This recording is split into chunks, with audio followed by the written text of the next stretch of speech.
Perfeito. Boa Pronto. tarde, Patrícia, né, todos os alunos da UFAM, os alunos das outras universidades. Sejam bem-vindos ao UFAM, né, nesse formato híbrido, né, remoto. Nazareno, né, nosso novo aluno aqui, eu estou vendo César, Eunice, Nazareno. Então, sejam bem-vindos ao curso da professora Patrícia Teixeira, né, minha colega.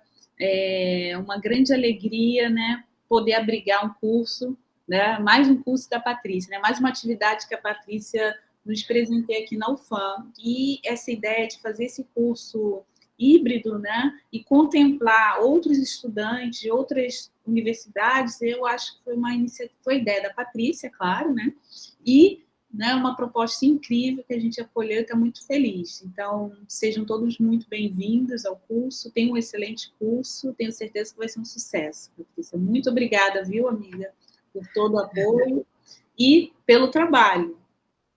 Obrigada, professora Kate. Então, eu queria dizer, né, que é uma alegria muito grande estar aqui na UFAM virtual, né, com os estudantes, né, da pós-graduação e também os estudantes especiais da UFAM, os estudantes também que se inscreveram, né, pelo caminho extensionista da Unifesp, dizer que tem um público tão interessante que quer desenvolver essa discussão é uma grande riqueza. Nunca essa temática foi tão necessária de ser refletida e pensada no universo acadêmico, né? E eu só vou esperar mais 2 minutinhos, Kate, para chegar. Tem que estar entrando bastante gente na plataforma para a gente começar a explicar a proposta do curso, né? E também como vai ser a dinâmica. A professora Kate, coitada, ela está muito empenhada, porque vocês sabem que coordenador não tem descanso, né?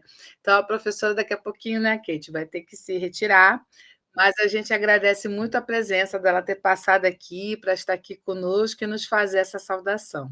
Obrigada, Kate, pela oportunidade. Obrigada a cada um e a cada uma que se inscreveram aqui, né, que estão acreditando aí no projeto do curso. E é uma alegria muito grande. Queria poder estar com todos vocês presencialmente, né? Poder a gente, né, ter essa outra interação, mas vai haver oportunidades, né? A gente vai ter essa possibilidade de poder fazer essa reflexão. Estou vendo rostos muito amigos e queridos, rostos novos também, que eu estou descobrindo hoje aqui, a Priscila Henrique Lima, estou muito feliz dela estar aqui, nossa querida pesquisadora de África. E daqui a pouco eu vou pedir também para a monitoria se apresentar a vocês, porque a monitoria tem um papel-chave nesse curso, que tem alunos de tantos estados diferentes, né? Para que também vocês não se sintam desarticulados ou desamparados ao longo da atividade, né? Então, qualquer aula que vocês tenham dúvidas, os alunos do Amazonas, os alunos dos outros estados, podem se comunicar com a monitoria tem contato direto comigo. Se for necessário também, a monitoria já encaminha direto para a pessoa conversar comigo diretamente, tá? Então, é só para dizer que realmente é uma alegria muito grande estar com todas, todos e todos aqui, tá bom? Então, só mais um minutinho e a gente já começa aqui a apresentar o nosso curso. Tem algum docente do curso aqui online agora? Isso que eu queria perguntar. Acho que não, porque o pessoal hoje... não tem não. Porque eu aproveitaria para apresentar o docente, né, do curso. Pronto. Então, vamos lá, pessoal. Esse nosso curso, Religiões e Religiosidade... tá bom. Obrigada, Kate. Valeu. Obrigada. A professora Kate vai estar presente aí nas outras aulas com vocês. Deixa eu só deixar o pessoal chegar mais um pouquinho. Então, deixa eu só abrir o programa aqui do curso.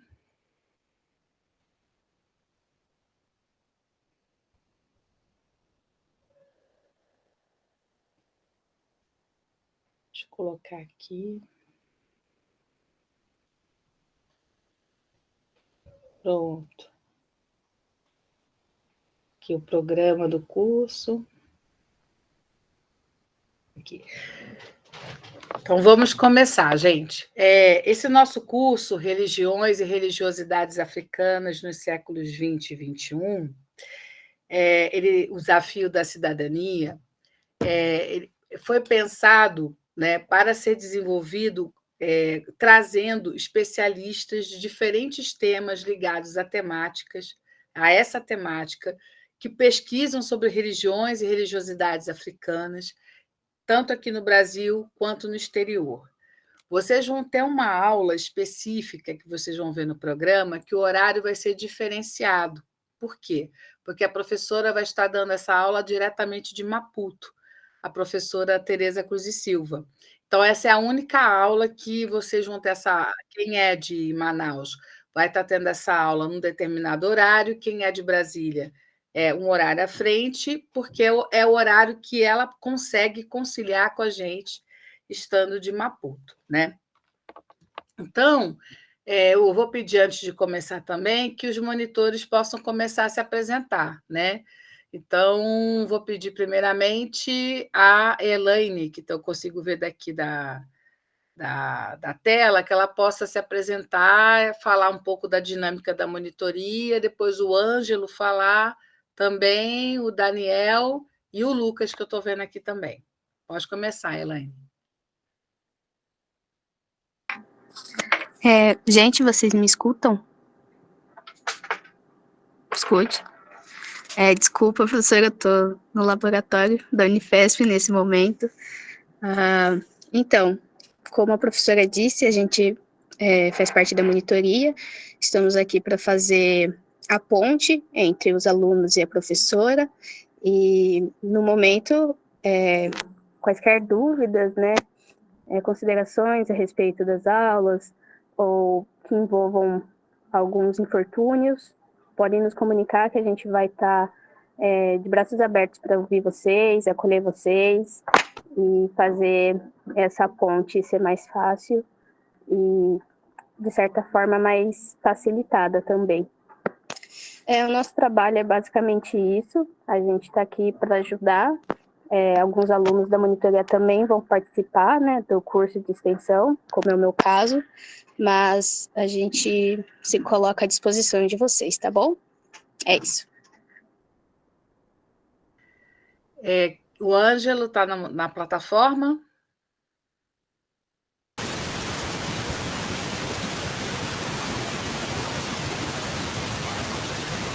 Ângelo, está dando chiado. Peraí. Enquanto o Ângelo se organiza, Daniel, por favor, saudar o público. Tá, o Ângelo. Tá, Ângelo, pode falar. Oi, boa noite. Boa noite. Eu estou junto com a Elaine aqui. Então, boa noite. Eu sou o Ângelo, um dos monitores aqui desse curso. E é bem como a Elaine falou, né? A gente está aqui para ser esse apoio, né? Essa ponte de diálogo, né? Entre os alunos, né? E a professora, né? Então, a gente está aqui à disposição para ajudar vocês, né? Qualquer questão que tiver, qualquer coisa que a gente puder ajudar vocês no decorrer dessa disciplina, a gente está aqui para ajudar, né? Inclusive, creio que a gente vai fazer também um grupo de WhatsApp, algum meio de comunicação, mas eu também posso deixar meu número aqui para vocês mandarem mensagem, podem me chamar no e-mail ou no e-mail da monitoria, né? O que a gente puder fazer, estamos à disposição para fazer esse curso uma boa caminhada aqui para todos nós. Muito obrigado, hein? Tá, Daniel, obrigada, Ângelo. Eu sou o Daniel, vou estar fazendo a monitoria com vocês. Como o Ângelo disse e a Elaine disse, a gente vai buscar fazer uma ponte entre vocês e a professora e buscar auxiliar para que o curso seja um sucesso para todo mundo, que todo mundo consiga aproveitá-lo e tirar o máximo de informações possíveis e aproveitá-lo mesmo.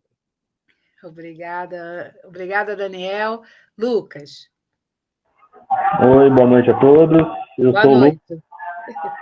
sou o Lucas e faço as palavras dos meus colegas, as minhas palavras também, né? Estamos aqui para ajudar, qualquer problema, para tornar o curso mais fácil para vocês, para as coisas correrem bem. Pode contar com a gente que a gente vai estar fazendo essa ponte e ajudando no que for preciso. Bom, pessoal, então eu vou me apresentar um pouquinho a vocês também, para quem não me conhece. Eu sou Patrícia Teixeira Santos, eu sou historiadora, professora de História da África da Universidade Federal de São Paulo, começando esse ano também no PPGH da UFAM, como professora da área de História da África, em conjunto com a professora Kate. Eu fiz a minha graduação na Universidade Federal do Rio de Janeiro, o mestrado e o doutorado na Universidade Federal Fluminense, pesquisando a temática das religiões na África no contexto colonial. Então, basicamente, eu trabalhei com as relações entre as missões cristãs e os espaços muçulmanos na África, né? Enfocando de modo mais específico a história da revolta mahdista no Sudão, que foi, gente, simplesmente a maior revolta anticolonial que a África já vivenciou, mas aquela situação que a gente se encontra ainda no Brasil, né? Mas devido a diversas dificuldades de acesso a fontes e também da própria bibliografia, a gente estudava uma história da África que não lia sobre a maior revolta anticolonial que ocorreu no período e que vai suscitar toda uma discussão sobre religiões africanas, religiosidades africanas, que internacionalmente é muito conhecida, mas aqui no Brasil engatinha e precisa ser melhor desenvolvida, né?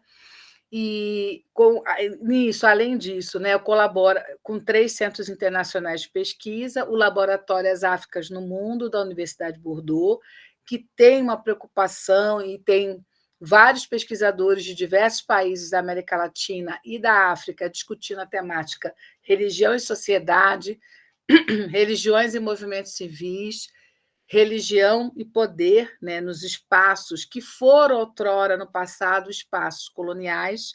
Sou colaboradora também do Departamento de Estudos Africanos da Universidade de Delhi. Sou pesquisadora do Centro Interdisciplinar Cultura, Espaço e Memória da Universidade do Porto. E isso é uma coisa que a gente vai perceber cada vez mais nos estudos africanos. A gente precisa se articular com outras universidades, com outros centros de produção de conhecimento, para trazer discussões que são extremamente importantes para a nossa formação, né? Os estudos africanos, eles não nos isolam da área acadêmica, muito pelo contrário, eles colocam a gente num centro de discussão extremamente importante de se pensar o lugar, né, dos movimentos sociais, o lugar da história, o lugar do protagonismo político dessas sociedades que passaram pela experiência colonial, que passaram pela escravidão, que sofrem imensamente na busca da construção da cidadania, né? Então, hoje, inicialmente, essa aula, só para avisar vocês também, todas as aulas serão gravadas e ficarão no canal Diálogos sobre a História da África. Eu vou pedir à monitoria, se puder, procurar o link, colar e já deixar aí no chat. Mas vocês vão receber, gente, todas as informações semanalmente por e-mail. Também até semana que vem vocês vão receber o drive do curso com todos os nossos textos, para que vocês possam ler com alguma antecedência e poder se familiarizar com a discussão. Bom, essa disciplina para os alunos especiais e da pós-graduação da UFAM, ela vai ter uma avaliação que é a produção de um paper de 4 a 8 páginas, né? Um paper, uma reflexão de algumas dessas aulas que vocês vão assistir, relacionadas, de repente, à sua pesquisa, ou relacionadas a seu futuro interesse de pesquisa, ou mesmo que nenhuma dessas aulas se relacione ao seu interesse de pesquisa, que vocês possam pegar esse tema da aula e aprofundar um pouco mais, associar a bibliografia, fazer alguma reflexão.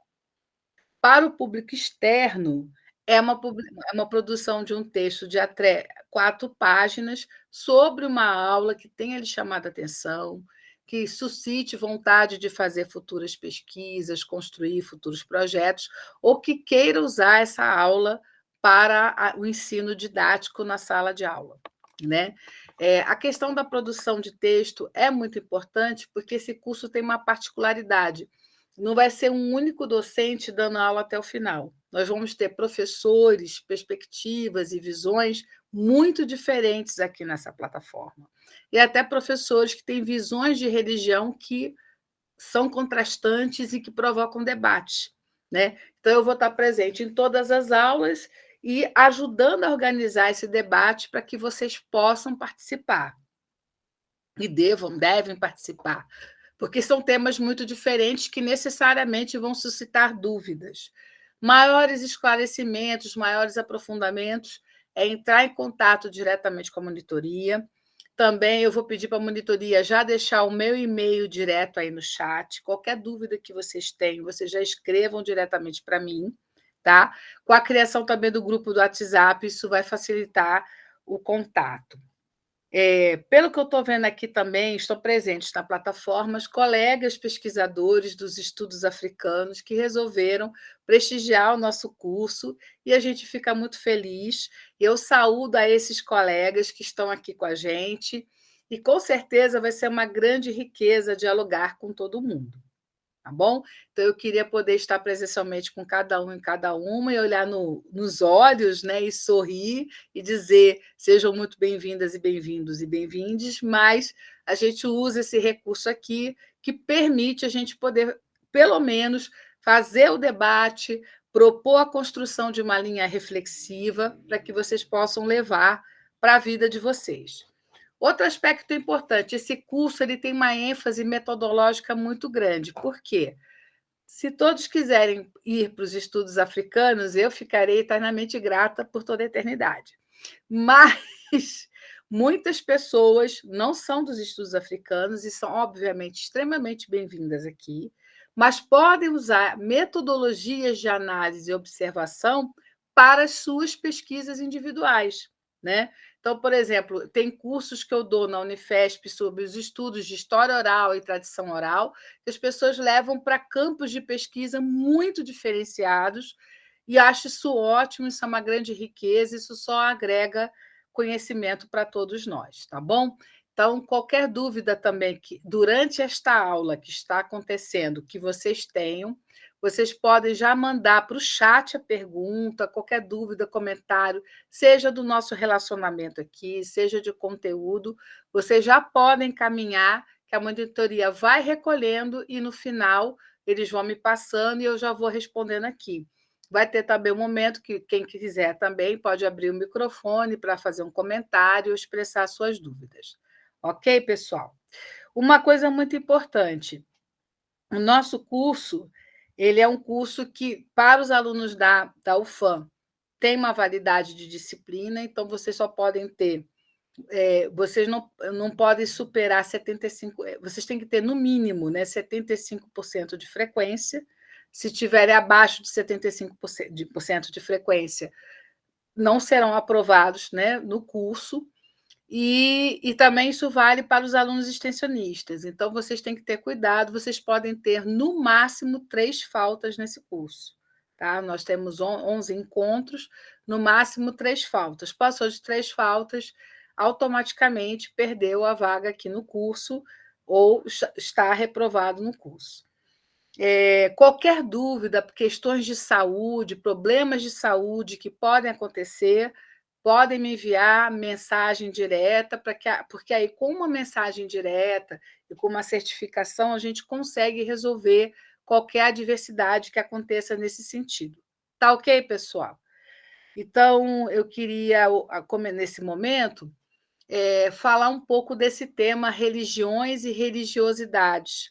Talvez tenham pessoas aqui na plataforma que já conheçam a diferença entre religião e religiosidades, mas eu preciso fazer uma fala mais comum para que todo mundo possa participar, né, desse curso da forma mais democrática possível, né? Então, vamos começar essa reflexão. Quando a gente pensa em religião, necessariamente a gente está pensando em instituição religiosa. A gente está pensando naqueles que congregam e participam de instituições religiosas. E quando a gente fala de religiosidade, a gente está falando das experiências que nascem, que se constroem a partir do ato de crer. Então, na verdade, nós da história e das ciências sociais, eu já fui docente na ciência da religião. A ciência da religião, ela estuda a instituição, tá?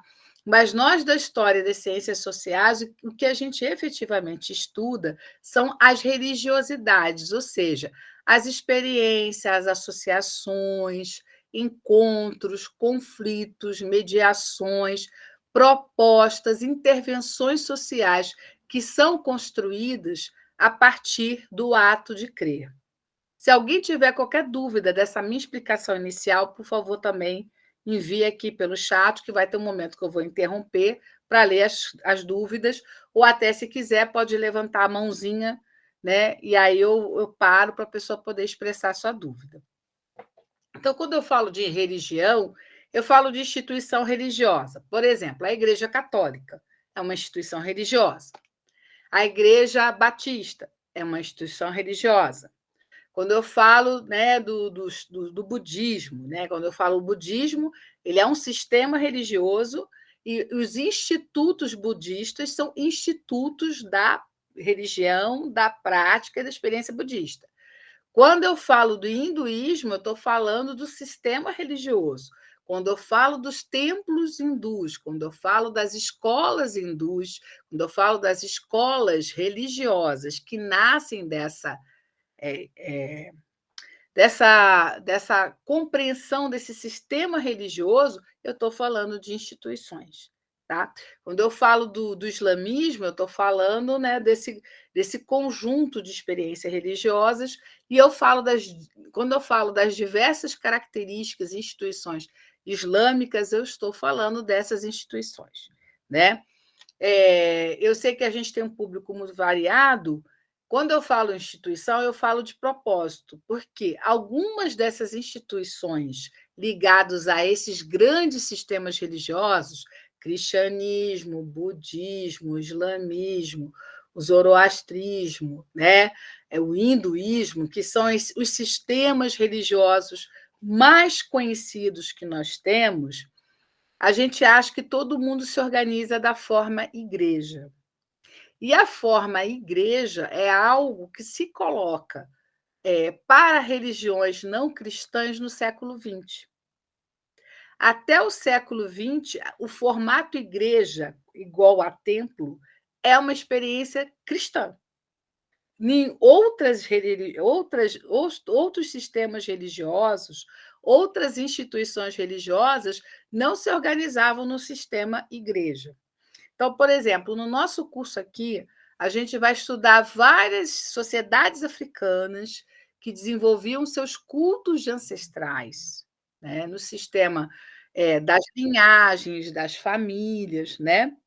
Oi, Alessandra, pode falar. Alessandra? Professora, ela só estava entrando na sala. Ah, tá certo, desculpe, tudo bem. Então, assim, a gente tem essa diferença importante, né? A forma de religião nesse formato igreja, de templo relacionado à ideia de igreja, é algo que se espalha no mundo a partir das atividades missionárias. Num primeiro momento, das atividades missionárias voltadas para as Américas, que já aconteciam na Ásia, né, em que os cristãos se apresentam no formato igreja. Na segunda metade do século XIX, até o final da Segunda Guerra Mundial, esse modelo igreja se expande e vários sistemas religiosos africanos vão se apropriar desse formato igreja para reorganizarem os cultos de ancestrais e esses cultos de ancestrais poderem atravessar e sobreviver à exploração colonial. Tá? Então, o sistema igreja, ou seja, fazer o culto, né, à divindade, fazer culto à ancestralidade em formato igreja, isso só se populariza no século XX. Até o século XX, são somente as instituições cristãs que se organizam no modelo igreja. No século XX, a gente tem até grupos hindus, instituições do hinduísmo que vão se organizar no formato igreja e até com a justificativa de que os ocidentais entendem mais a ideia de templo como igreja do que como algo diferente. Né? Então, isso é importante da gente prestar atenção. A outra coisa também, quando a gente fala de religião, a gente está falando também que as religiões elas produzem também identidades sociais e pessoais. Então, a partir do momento que eu faço parte, né, de um sistema religioso cristão e eu sou ligado a uma igreja cristã, a minha percepção, a minha noção de pessoa, ou seja, como eu me vejo na minha experiência humana, na relação com quem está próximo de mim, na relação com o diferente e, sobretudo, na relação com o transcendente, passa necessariamente por essa marca cristã. Se eu sou um muçulmano, uma mulher muçulmana, a minha relação com a comunidade, a minha relação dentro da família, a minha relação no mundo do trabalho, a minha relação com o Estado, a minha relação cósmica, ela passa necessariamente por mais do que com a gente, às vezes, a gente abusa do termo identidade. A gente fala identidade, a gente abusa disso. Eu, nesse curso, eu vou falar mais da noção de pessoa do que de identidade, né? As instituições religiosas, elas produzem percepções de pessoa, do que é ser uma pessoa daquela religião. Ou seja, de como eu me organizo psiquicamente, emocionalmente, do ponto de vista econômico e social, para interagir nesse mundo a partir dessa noção, dessa percepção. Porém, o que é muito importante é que essas instituições, essas associações que me dão noção de pertença, elas possuem sistemas de codificação do que elas entendem do que é o sagrado que as funda. É muito importante entender isso. As religiões, elas são a consequência de uma codificação, de uma sistematização do sagrado. Esse sagrado ele pode estar sistematizado no livro sagrado. Esse sagrado ele pode estar sistematizado nas tradições orais, isso é muito forte nos cultos de ancestral na África, né? Então, esse sagrado ele está sistematizado em uma série de fórmulas, narrativas, orações, invocações, provérbios, né? Isso também ocorre nas sociedades indígenas. Isso pode também estar organizado em sociedades baseadas em cultos xamânicos, em aprendizados de determinados toques de instrumentos e de invocações. Isso pode também estar organizado por sequências de símbolos e desenhos. Tá? Então, as religiões, os sistemas, elas estão intrinsecamente ligadas, elas são, na verdade, a dimensão material e prática do sagrado. No início do século XX, com a ampliação da descoberta do chamado mundo colonial, ou seja, das diferentes sociedades africanas e asiáticas, acreditava-se que religião era uma forma de organização de vida de quem não tinha Estado, de quem não tinha poder estabelecido. Então, a Europa ocidental capitalista, ela tem a religião, mas ela tem o Estado que organiza a vida política. Ela tem a política e a religião, né? A luta do século XX foi a de querer provar e dizer que existe um pensamento laico que pode ser diferenciado do pensamento da religião, né? A religião daria uma ideia de comunidade, de laços em comuns, de noção de pessoas próximas, e o Estado estaria encarregado do exercício de um poder e de um poder que pode ir além dos princípios de organização e de vivência das comunidades. O mundo colonial, esse mundo a ser dominado, conquistado, explorado, subalternizado, ele não tem um Estado moderno, ele não é um Estado-nação. Então, ele está imerso no domínio da religião. Então, o século XX é o século que vai criar um estranhamento na ideia da compreensão de religião. E esse estranhamento, colocando a religião, tentando se colocar a religião subalterna abaixo dos interesses do Estado. Em outros séculos, religião e sociedade têm uma outra dinâmica, completamente diferente, que a gente não vai ter como desenvolver aqui.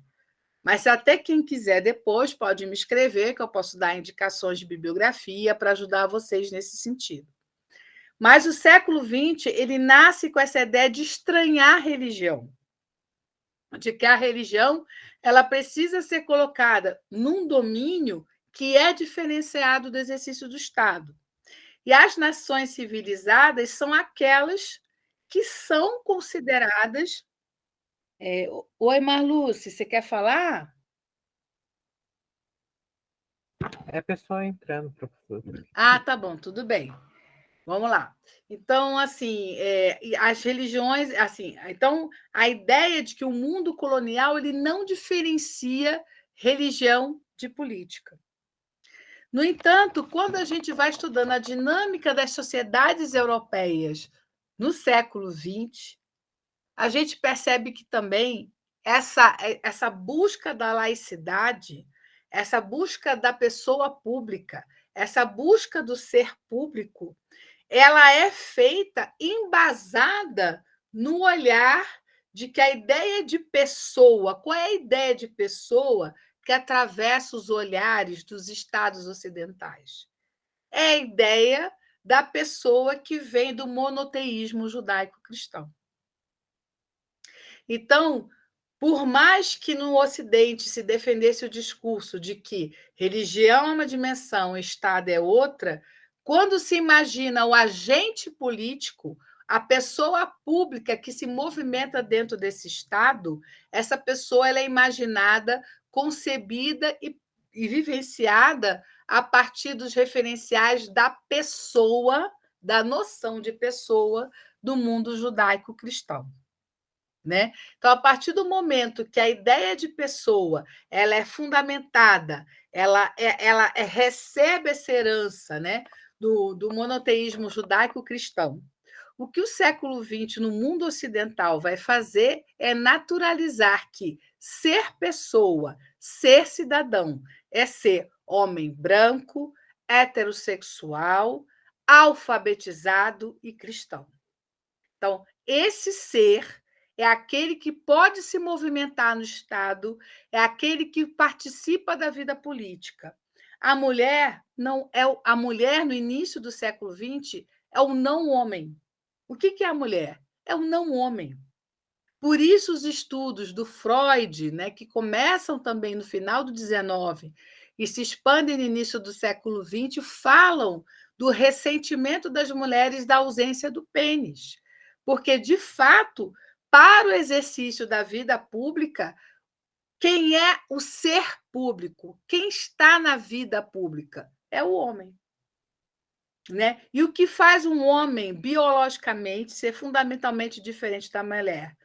Sobretudo, entre várias diferenças, mas a mais importante é o falo, né? A posse do falo. A posse do falo é igualada no século XX à posse do poder. O mundo que é colonizado, que é explorado, esse mundo não europeu, tem o falo dos chefes de linhagem, tem o falo dos agentes comerciais, tem o falo dos agentes religiosos. Só que esse falo ele não é reconhecido como um falo político. Ele é um falo que é visto imerso no universo da religião. Então, é considerado uma sociedade civilizada aquela que separa a religião da política. E essa acusação ao mundo colonial de que ele jamais conseguiu separar. E isso vem de uma herança do pensamento filosófico, sobretudo na figura de Friedrich Hegel, que vai fazer um livro em 1822, intitulado Lições de Filosofia da História, em que ele vai dizer que o mundo que é civilizado é o mundo que nasce, que constrói o seu Estado a partir do monoteísmo. Porque o monoteísmo na religião teria ajudado a criar uma única comunidade política que coincidiria com um único território que coincidiria com uma única história a ser narrada e que coincidiria com uma ideia de um futuro único de evolução. Evolução não é um termo do Hegel, já é aí uma interpretação, né, do século XIX, a partir desse pensamento do Hegel e das ciências biológicas, de que uma vez que você reúne todos esses atributos, necessariamente você vai ser um estado mais evoluído. O mundo colonial ele é marcado por essa confusão. E essa confusão ela estaria simbolizada nessa ideia de que as chefaturas locais elas não saberiam separar a religião da política. No entanto, essas sociedades da Europa Ocidental que acusam africanos e asiáticos de não saberem separar religião da política são as mesmas sociedades que, quando vão imaginar quem é o cidadão, quem é o ser plenamente cheio de direitos, vão imaginar que essa figura é o homem branco, heterossexual, casado, né? E que tem a alfabetização como um elemento que o distingue de outras pessoas de dentro do seu próprio estado que não estariam nessa condição, das mulheres, das pessoas do mundo rural, das crianças, né? Então, isso é um ponto fundamental quando a gente vai discutir essa disciplina, é entender que quem são os agentes da ocidentalização no início do século XX? São os missionários, os cientistas, os administradores coloniais. Todos esses homens são prestigiados porque eles são imaginados como pessoas ideais porque são brancos, cristãos, héteros e alfabetizados, que dominam mulheres e crianças nas metrópoles e todos os povos coloniais. Então, a compreensão dos estudos de religião no início do século XX são atravessados por esse projeto político de se colocar essa figura masculina do mundo ocidental como o topo da compreensão da vivência pública da vida política, da vivência pública do avanço técnico e da vivência pública do exercício da cidadania. Por outro lado, o que a gente percebe e nas diversas pesquisas que se fazem sobre religiões africanas no século XX e XXI? A gente tem um verdadeiro movimento de surgimento de diversas igrejas africanas, instituições africanas, que vão contestar essa forma de dominação, que vão contestar o não reconhecimento das instituições locais, das instâncias políticas locais, por esses poderes externos ou pelas administrações internas ligados a esses interesses externos. E que vão ver no caminho da religião, dessa aproximação dos sistemas africanos locais com essas formas ocidentais de organização institucional, caminhos não só para construir a resistência, mas, sobretudo, para construir a sobrevivência dos cultos aos seus ancestrais. Dos anos 70 a 90, que são os anos marcados pela luta anticolonial, pelas guerras pós-libertação, pelas guerras civis que marcam a construção de diversos estados africanos, essas religiões africanas elas eram consideradas religiões de resistência, ou religiões milenaristas, ou religiões messiânicas, ou seja, elas não eram consideradas como instituições que traziam possibilidades políticas, que traziam reivindicações, que traziam questionamentos sobre esse mundo colonial. Elas eram consideradas como meras reações, né? Então, diversos movimentos religiosos eles eram chamados de movimentos milenaristas. Isso não vai ser só para a África. Mesmo os movimentos religiosos que vão acontecer no Brasil, como Canudos e antes de Canudos Contestado, eles não vão ser estudados como movimentos religiosos que trazem proposições políticas.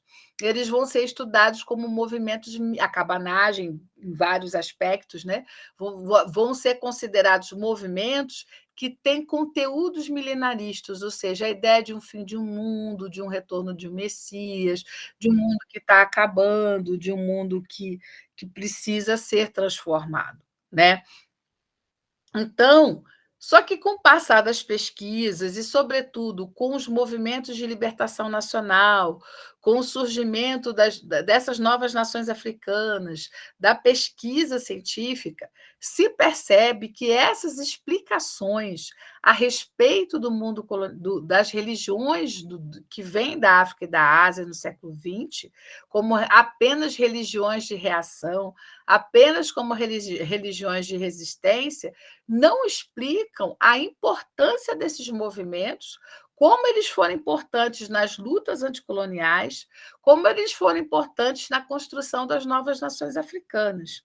Então, esse curso ele tem o objetivo de recolocar esse debate das chamadas religiões dos oprimidos, ou das religiões do terceiro mundo, ou das chamadas religiões milenaristas, tirando esses adjetivos e as vendo, de fato, como religiões que buscam, que interferem, que constroem projetos políticos, que constrói projetos de produção de pessoas públicas, que constroem projetos de inserção de pessoas em sociedade.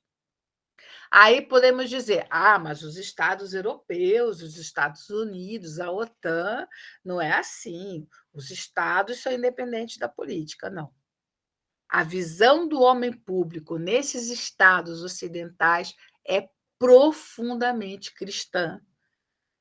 Mesmo com o avanço dos movimentos de mulheres, dos movimentos sociais, os movimentos de direitos civis, a percepção do ser público é profundamente judaico-cristã. O corpo para o qual se cria políticas de saúde, de educação e de inserção no meio do trabalho é esse corpo visto como corpo cristão. A prova disso são os recentes embates. Eu acabei de chegar da França e, pela, centésima, milésima vez, iria sair uma nova portaria, porque todo ano sai a bendita da portaria, sobre a proibição das estudantes adolescentes irem de véus para a sala de aula, né? E todo ano essa bendita discussão, esse dissabor, essa crise, traz a ideia de que o corpo da menina que vai para a escola é um corpo que não se tampa, que se vê o cabelo, que o corpo da menina é imaginado de uma determinada forma. Quando a gente lê esses textos sobre o corpo da mulher, se está, na essência, dizendo o seguinte: esse corpo muçulmano não é o corpo da política, não é sequer um corpo político. Não é sequer um corpo que pode reivindicar política, não é sequer um corpo que pode exigir direitos e exigir uma educação mais inclusiva. O corpo que queremos é o corpo que já estamos acostumados, é da menina educada no sistema judaico-cristão. Então, todo santo ano, no reinício do ano escolar na França, que é em setembro, todo mês de setembro na Europa se reinicia o ano escolar, é esse verdadeiro inferno em que as meninas não judaico-cristãs elas sofrem uma série de interferências do Estado sobre o seu modo de se vestir, o seu modo de se comportar, porque o corpo da menina é o corpo da menina imaginado, pensado nas chaves de leitura judaico-cristãs. E a luta pela liberdade do corpo é a luta pelo trânsito na cidadania. Quando eu falo de um corpo livre, eu falo de seres que se movimentam, se organizam e reivindicam. Quando eu quero controlar um corpo, eu imponho limites a quê, gente? A movimentação. Eu imponho limites o quê? A criação de projetos políticos, de sonhos políticos, de mobilidade política. Né? Então, esse curso Religiões e Religiosidades Africanas no século XX, a gente está falando o quê? De uma série de movimentos religiosos que trazem a pauta da cidadania de uma forma muito intensa. Movimentos esses que no passado eram chamados de movimentos milenaristas, os movimentos... gente, na minha juventude era até pior, eram chamadas as revoluções primárias. Algumas pessoas daqui da plataforma que são da minha geração sabem o que é isso. As chamadas revoluções primárias são aqueles atos que se fazem quando as pessoas estão passando fome, estão passando por desespero, que elas invadem o supermercado, pegam comida, faz saque, né? Ou que fazem revoltas movidas porque não tem sede, por necessidades atávicas. Eu estou passando fome, eu estou passando sede, então eu preciso fazer um ataque para eu poder ter a minha alimentação, eu faço a revolta por conta disso. Me deu água, me deu comida, a minha movimentação acaba, né? Eu aprendi isso, depois eu aprendi que esses movimentos eram milenaristas, que eles esperavam a vinda de um ser, de um Messias, de uma outra dimensão, que iria restabelecer a ordem. E cada vez mais a gente vê que todos esses adjetivos são para justamente engessarem a compreensão da agência social dos povos africanos e asiáticos, do questionamento da ordem política internacional, que, já no contexto do fim do colonialismo, ainda os colocam de uma forma subalterna. Ok, gente? Alguma dúvida até aqui? Vocês querem mandar alguma pergunta aqui no chat? Alguma questão? Alguém quer abrir o microfone para fazer um comentário, levantar a mão? Alguém quer abrir o microfone, comentar alguma coisa? Ou que tenha percebido na sua pesquisa, ou que tenha entendido disso que eu estou falando? Vou fazer diferente. Quem está entendendo, por favor, manda ok pelo chat. Do que eu estou falando. Pessoal, vocês estão aí? Vamos lá, quem está entendendo? Manda ok, por favor. Isso, eu estou vendo aqui o pessoal responder. Muito bem. Ótimo, graças. Então, tem uma pessoa que levantou a mão, gente. Alguém pode ver para mim? Quem foi? Muito bem. Abaixaram de novo. Tá certo, tá certo. Muito bom, pessoal, isso aí. E aí, isso eu estou falando de religião. Eu agradeço, pessoal. Quando eu vou falar de religiosidade, é ainda mais complicado. Por que ainda é mais complicado? Porque, de fato, o que a gente estuda, o que a gente percebe, são justamente o quê? Esses encontros, essas experiências que vêm a partir do ato de crer, né? Quando a gente começou os estudos, né, das religiões não europeias, que elas eram chamadas, inclusive, de religiões não europeias, porque elas eram um saco de gato, então, dentro desse saco de gato, eu colocava todas as religiões que não são judaico-cristãs, como se isso fosse... Davi, você quer falar alguma coisa? Davi ou David? Não, só entrou também, professor. Tá bom, então. Então, só para chamar a atenção disso, né, que isso é um imenso saco de gatos, né, esse termo religiões não europeias, é um imenso saco de gato em que todas essas experiências religiosas elas eram inseridas e mal compreendidas. Depois começaram a ser chamadas, como eu já disse antes, de revoltas primárias, ou seja, eu faço como a história da Mardia do Sudão. Foi a maior revolta anticolonial, durou 17 anos. Ela uniu os povos do Sudão, do norte do Quênia, do noroeste do sudoeste da Etiópia e de Uganda durante 17 anos, e isso era uma revolta primária. As pessoas, por 17 anos, estavam brigando por água e comida, gente. Né? E era uma revolta que as pessoas tinham tipografia, que elas produziam documentos dizendo as suas exigências, e isso tudo era desconsiderado, porque era visto como uma revolta primária, ou seja, que as pessoas só falariam daquilo que elas teriam realmente... Assim, elas queriam comer, acabou o problema, e não é nada disso, né? Uma outra coisa muito complicada é quando a gente começa a falar das religiosidades, o que é que de fato a gente consegue observar. As religiosidades é esse campo móvel, essa areia movediça incrível dos encontros, leituras e releituras. E as religiões africanas, elas são fruto dessas religiosidades em movimento, né?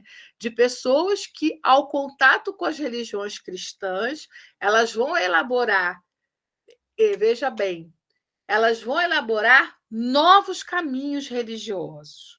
Elas vão elaborar leituras africanas das experiências cristãs.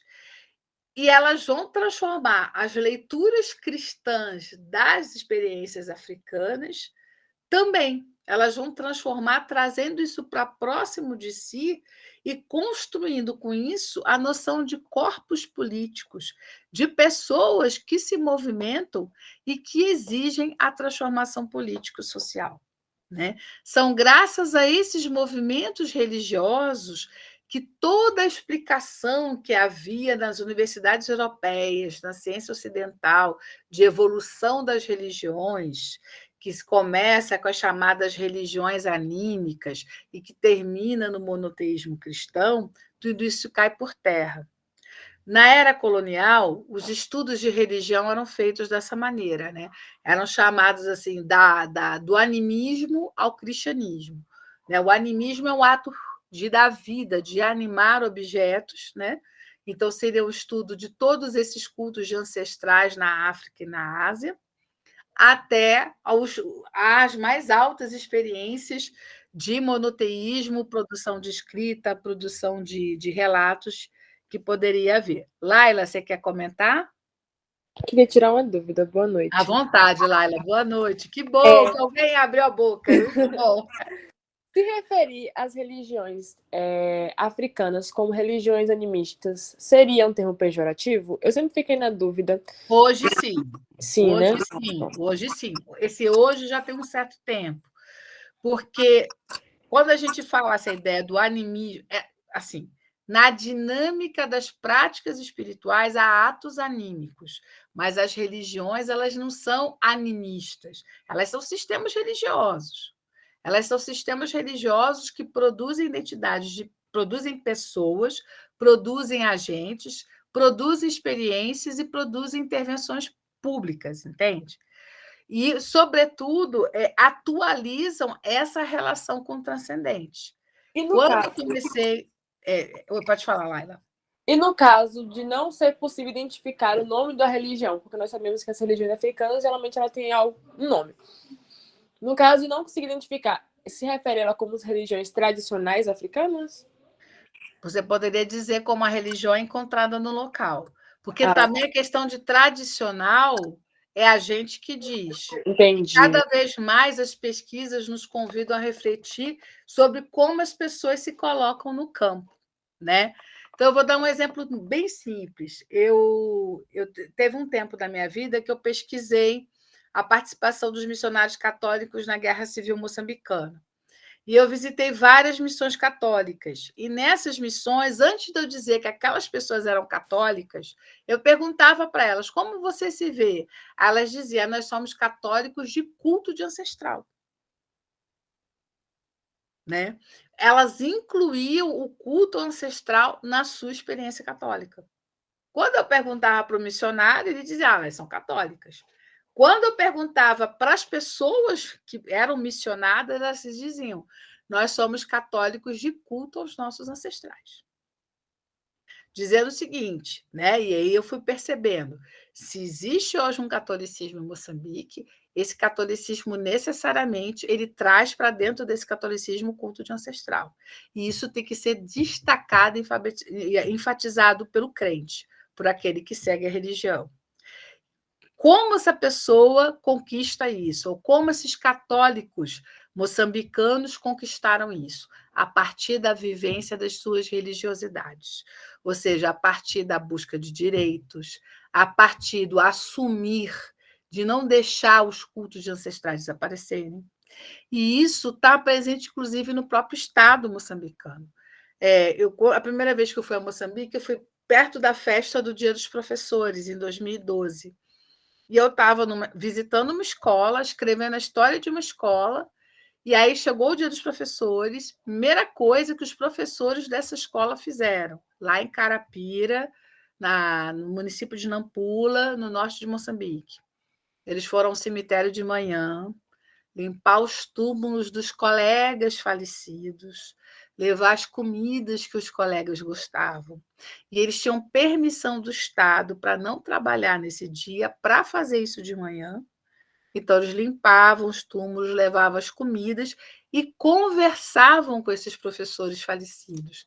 Eu até conversei com um dos diretores, ele dizia que ele falou para o antigo diretor: você não pode morrer assim, ir para lá e me deixar aqui sozinho com a escola. A escola está cheia de problemas, você tem que me ajudar de onde você está aí a resolver esse problema. Então, os mortos eles são envolvidos na vida dos vivos. E os mortos reclamam, e eles precisam ser ouvidos, eles precisam ser incluídos na vida que continua na sua dimensão material. Isso não é reencarnação, gente. Isso é uma dinâmica de relação de vida e morte que a gente só conhece ouvindo, compreendendo, entrevistando, percebendo como são essas dinâmicas. Porque, no fundo, todos nós um dia somos ancestrais, ora descendentes. Né? Então, esse equilíbrio da vida passa enquanto se ouve quem está do outro lado, porque depois é você que vai estar do outro lado. E você também vai querer ser ouvido. Né? E quando eu conversei com esses católicos, quando eles me falam da guerra, por que a guerra não acaba? A resposta é muito clara. Porque os mortos não foram ouvidos. Ninguém ouviu os mortos. Ninguém ouviu quem morreu. Só ouviu quem viveu. Na medida que não se ouvisse os mortos, a paz não virá. Gente, isso é uma forma extremamente elaborada de se falar de reparação. Extremamente elaborada. O que é ouvir os mortos? É reconhecer que aquela pessoa foi assassinada num contexto de massacre, de opressão política. É reconhecer violações feitas contra mulheres e crianças. É reconhecer que aquelas sociedades não participam das decisões políticas do Estado que ali vive. É reconhecer que as promessas feitas de adesão na luta anticolonial não foram garantidas, não foram respeitadas. É dizer que o Estado que se organiza não as traz para o centro de uma discussão cidadã. Né? Então, eles falaram para mim várias vezes em Nampula: não deram de comer aos mortos e não houve os mortos. E os mortos vão reclamar, reclamar, reclamar e reclamar. Isso é muito profundo. Sabe? Então, realmente, quando a gente fala hoje, Laila, total, Lucas, tem relação com a memória social, mas é muito mais profundo. Tem a relação com a memória social, mas isso é a própria manutenção da vida da comunidade. Não há vida da comunidade se o morto não está incluído. O morto ele tá sem corpo, mas ele existe. Ele precisa ser alimentado, ele precisa ser visto, ele precisa ser percebido. Vocês vão ver aqui, em algumas das palestras, diversas situações em que o equilíbrio político é necessariamente chamado quando o sacerdote, o religioso ou o agente sagrado chama o morto para falar. Quando o morto é chamado para falar, que se faz o que o morto pede, a situação é resolvida. Né? E esse morto vai falar de situações muito concretas da vida política hoje de diversos estados africanos. Né? E aí entender que também as formas como essas sociedades absorvem o que vem de fora é tornando também esses espíritos mensageiros e agentes da mensagem aparentados, incorporados aos seus sistemas de parentesco também. Né? Então, há uma agência africana das suas formas de organização muito forte no dia de hoje. E muito forte, sobretudo, não só na incorporação dessas mensagens, discursos e agentes desses discursos, mas também no agenciamento desses seres para a conquista de direitos políticos. Então, estudar essas religiões e religiosidades africanas é um desafio muito grande, gente. Não é fácil, porque quando se dizia é religião milenarista, estou esperando o fim do mundo, e aí você vê que essas religiões acabou o colonialismo e elas continuam, e dessas igrejas e dessas associações vêm deputados, e vêm políticos, e vem uma série de agentes sociais extremamente importantes, você fala, essa explicação ela não cabe, ela não resolve o problema. Então, a gente precisa repensar essa relação de religião e religiosidade.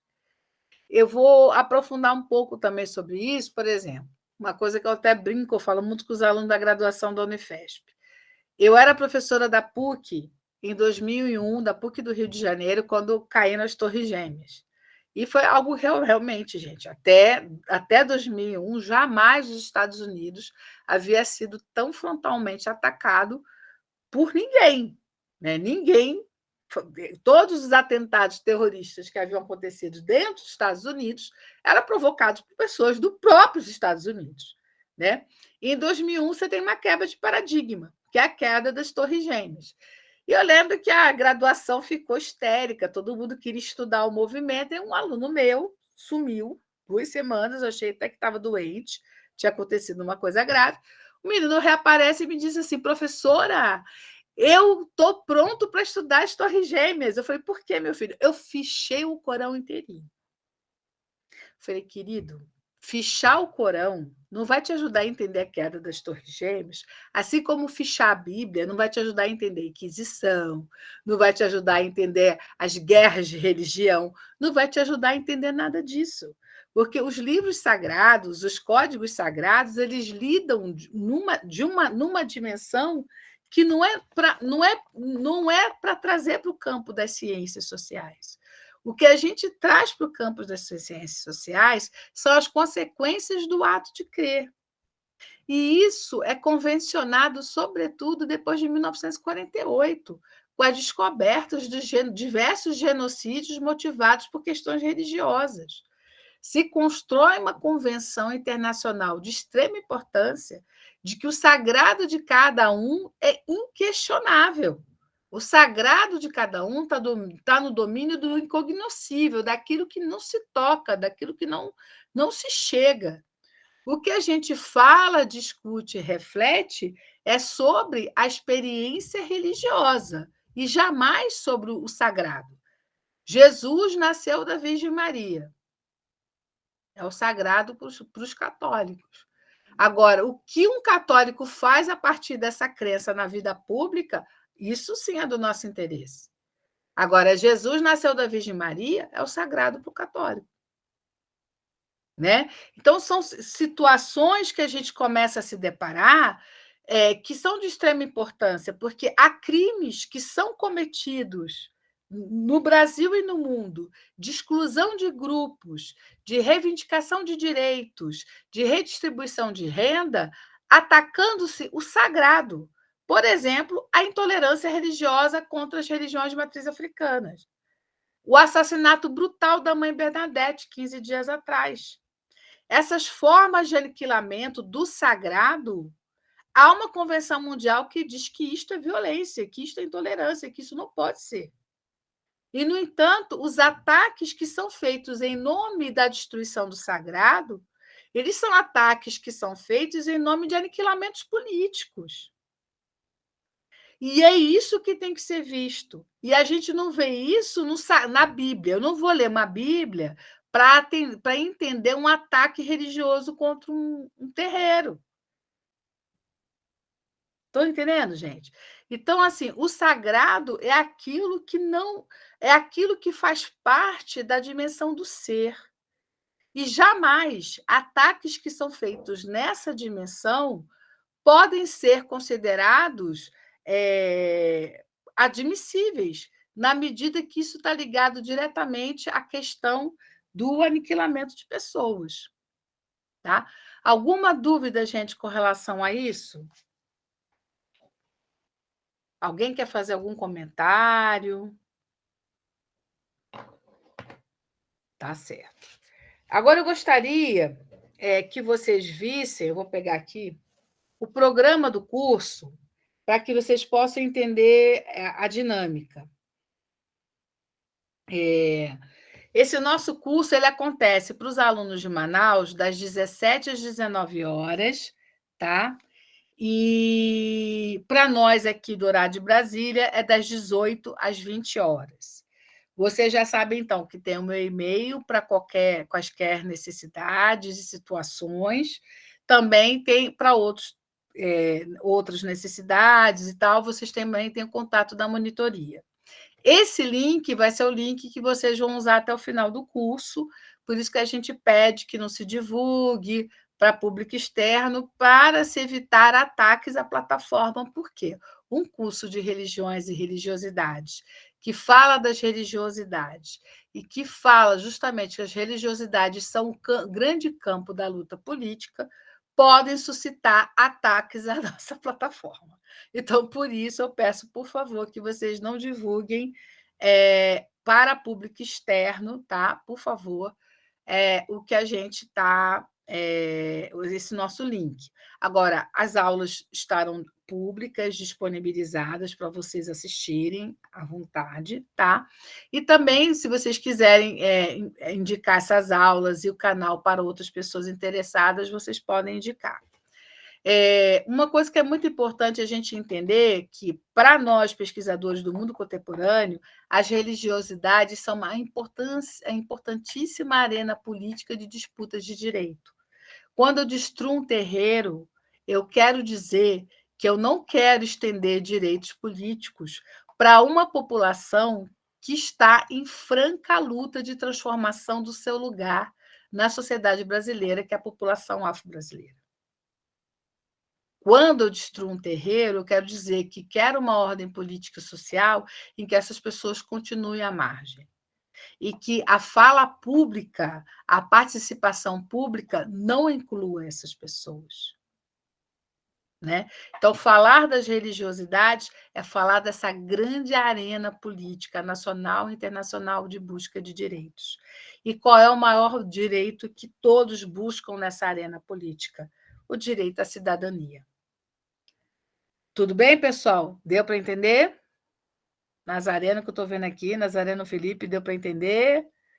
Quer fazer algum comentário? Nosso colega de Manaus, pode abrir o microfone. Boa tarde. Boa noite, Nazareno. Tudo bom? Tudo bem. Boa noite, professora. Primeiramente, é um prazer estar participando dessa aula, que eu tanto esperei, que eu tanto sonhei, que eu tanto almejo. E, assim, eu gosto muito, né, do tema... Eu gosto, por exemplo, dos temas indígenas. A África também é um tema assim, que me chama muita atenção. Essa parte da questão da religiosidade, né?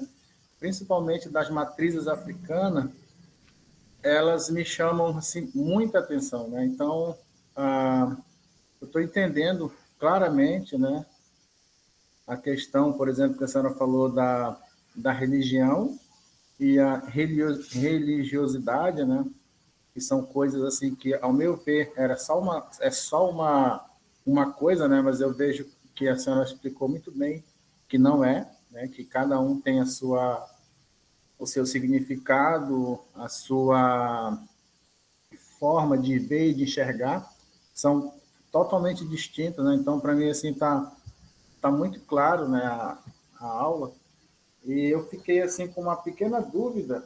Sim, por favor. Quando a senhora falou assim, ó, as religiões aninca, a senhora falou assim, daí eu anotei até aqui, ó, eu coloquei como observação, religiões aninca, o que é?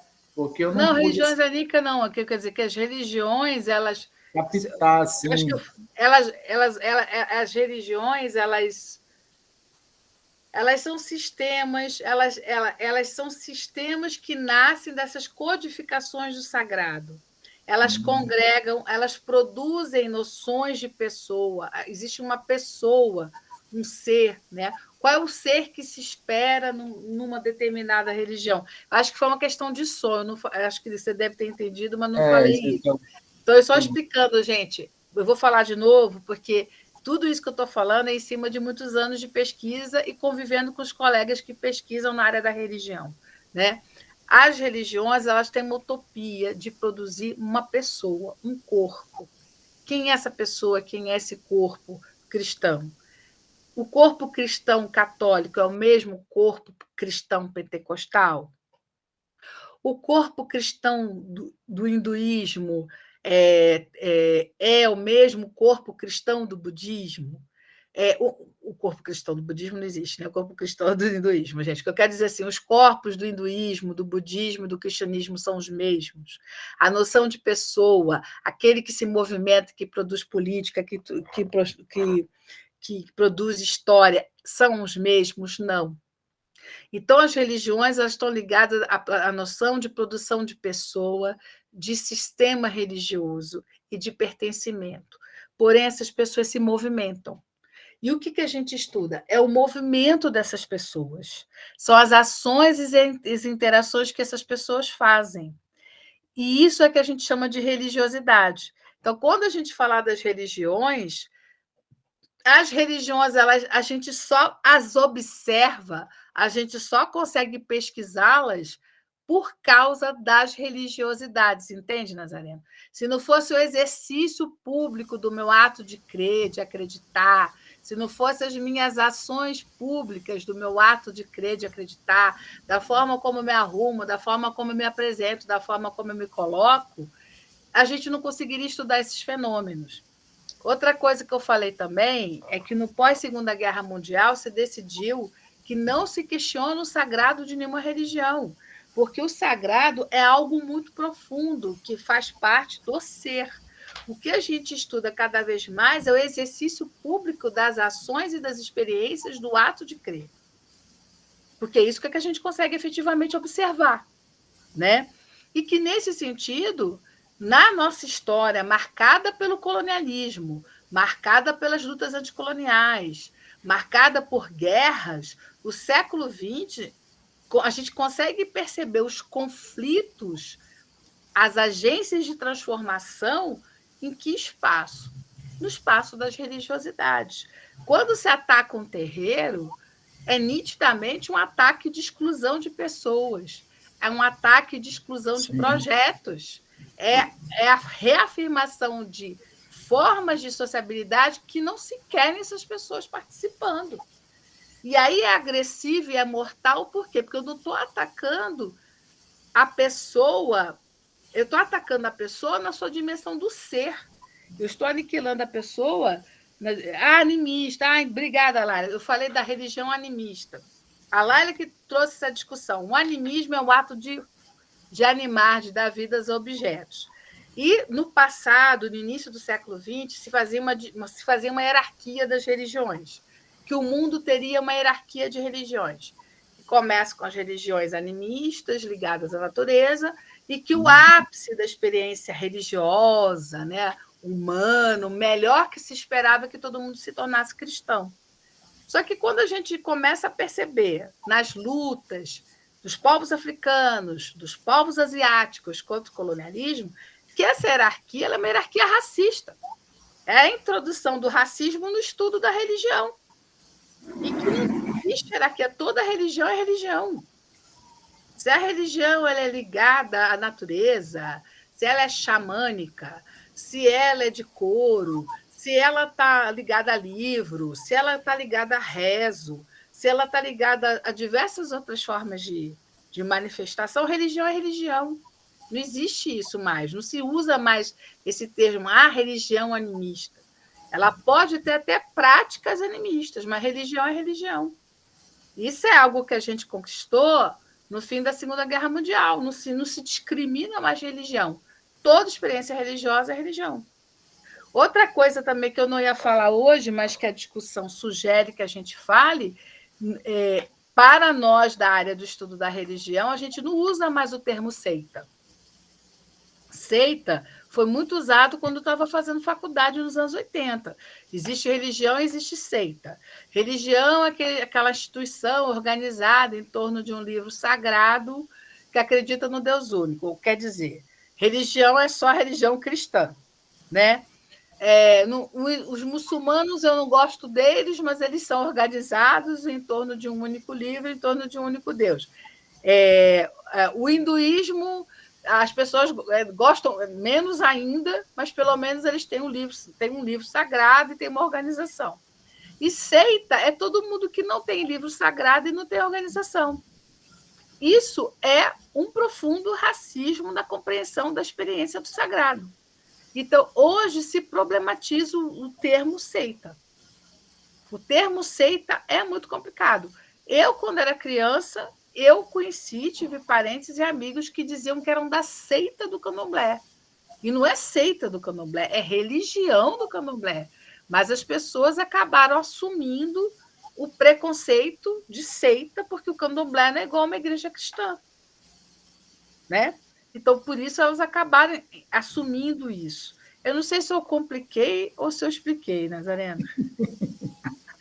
Não, professora, muito bem, a senhora explicou muito bem. Eu acho que também as pessoas elas precisam saber, né, que a maioria inclusive França, né, agora, eu estava vendo aqui, um dia desse aí, poucos dias atrás, inclusive a senhora comentou que por falar nove idiomas lá na França, eles têm a questão dos muçulmanos, né, tem todo aquele contexto religioso e tal, e o presidente Macron fez lá a lei que proibindo, né, que as moças, as meninas utilizem aquela roupa. O hijab, o véu, o véu. Por quê? Ele quer, segundo ele quer que o país seja um país laico, né, um país onde todo mundo pode se manifestar livre, sem... talvez essa palavra é que ainda no Brasil, digamos assim, a nível de Brasil, é que as pessoas ainda não têm a consciência, né? Quando vira e mexe, a gente liga o noticiário aí, tem lá. A última foi essa senhora que assassinaram, né? E sempre tem essas situações aí. Talvez por isso, talvez a palavra laico ela teria que ser mais trabalhada, de repente, eu não sei, mas para mim, professora, foi sim, bem explicado, tá? Muito obrigado. Eu vi a Sandra. Sandra, tudo bem aí, Sandra? Você tem alguma questão, explicação, alguma coisa que você queria comentar?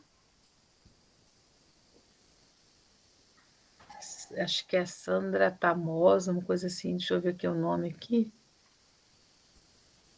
Eu vi a janelinha dela aberta aqui. Mais alguém também gostaria de fazer algum comentário? Ou podemos... Tá. Vamos lá. Ih, tem bastante gente aqui, vamos ver aqui. Abrir a fila. Deise, você quer comentar? Oi, boa noite. Boa noite, querida. Tudo bem? Tudo jóia. Patrícia, só para te falar, eu sou, assim, sua fã. Leio todos os seus livros, leio os seus artigos. Eu sou orientanda de iniciação científica da Lúcia Helena. E ela fala muito de você. E meu sonho é te conhecer. Inclusive, você ia vir para Assis, né, esse ano, no encontro. E aconteceu um imprevisto, né? Se não me engano, acho que foi alguma banca, né, que você teve que realizar. E foi online. Eu estava super ansiosa para te conhecer, e agora eu sei que você vai vir, né, com o Tiago. Eu estou tendo a matéria do Tiago de optativa, né, de África, e eu sei que você vai vir. Estou super ansiosa para te conhecer pessoalmente, admiro muito seu trabalho, viu? E, então, na minha pesquisa com a Lúcia, a gente trata de Angola, dos espiritanos, né, da missão espiritana em Angola. E aí, na minha pesquisa, eu fui percebendo, a minha fonte são as cartas que os espiritanos enviavam para a corte portuguesa. E aí eu fui vendo que naquele recorte ali, né, do século XIX, dentro de Angola, o colonialismo ele foi imposto de uma maneira um pouco diferente. Não sei se eu estou correta, eu gostaria que você comentasse um pouco sobre isso, até para eu entender um pouco melhor. Porque a conclusão que eu estou chegando é que naquele período seria mais uma troca de favores, sempre tentando ali o bem do colonizador, né? Mas, por exemplo, eu estou vendo nos meus relatos, assim, o africano, ele cede um território ali, um pedacinho minúsculo do seu território. E aí, em troca, os espiritanos falam assim, ó, a gente está batizando aqui, mas eles querem continuar com a poligamia deles. Ou então eles querem continuar cultuando seus deuses, mas eles são cristãos. Tipo, a gente está batizando eles, estão falando que são cristãos, mas eles continuam cultuando seus próprios deuses. Eu percebo que isso seria, né, uma... Fantástico, é isso que eu estou falando. A construção das religiosidades é que a gente percebe a dinâmica das relações. Você pode comentar um pouquinho sobre isso? Posso. O que você está me dizendo é que esse mundo colonial, essas conquistas portuguesas que os missionários mediaram, ela acontece, sobretudo, no campo das religiosidades, das negociações, das práticas espirituais. Eles ganham territórios na medida que as práticas religiosas e culturais permanecem e coexistem com as práticas cristãs. É exatamente isso que eu estou falando, Deise. Isso é um exemplo do que eu estou falando. A religiosidade é o campo da manifestação histórica, da experiência das religiões, da interação entre as pessoas, da busca de direitos, da busca de terras, do domínio de pessoas, de conquistas de pessoas. Tudo isso está no campo da religiosidade. Você entendeu exatamente, Deise? Certo. É isso mesmo. Então, é correto que eu afirme que nesse período específico, no caso dos espiritanos, o colonialismo ali foi mais uma troca do que uma imposição? O que você acha? O colonialismo ele é tudo, ele é troca e imposição. Certo. Tudo isso acontece ao mesmo tempo. Uhum. O que você pode dizer é que nos estudos dessas experiências de religiosidades, você consegue perceber a construção da relação colonial. Certo, entendi. Muito legal. E você acha que a gente chega no século XIX ou a gente vai ficar no século XXI mesmo, nesse curso? É 20 e 21, mas a gente, em algumas experiências, a gente vai puxar algumas, sobretudo Angola, né, o quimbanguismo, a gente vai ter que puxar algumas coisas do 19 mesmo. Ah, entendi. Entender.